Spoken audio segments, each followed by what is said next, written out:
To create a lesson plan. When you first log in as a teacher, you must first go to Planboard. Then notice the action button. Click on Actions, click on Create Lesson.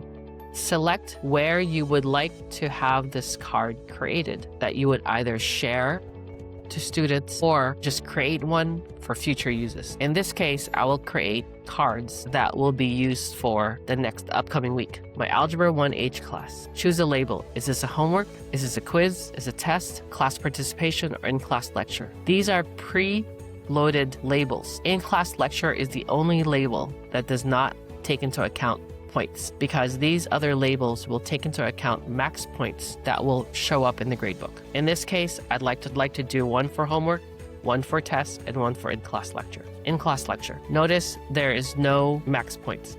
Solving linear equations practice. That will be on August 10th. Done. What are the learning objectives? What is a linear function? Key vocabulary. Linear, array. If you would like to add a task list, you can do so.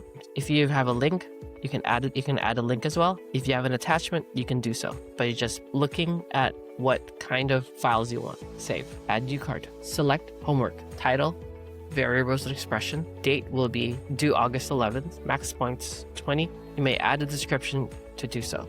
You can do a task list. You can click on add a new card. Test. Maximum points 50. Add a description. Bring. Now you can submit plan. But notice this mirror to class.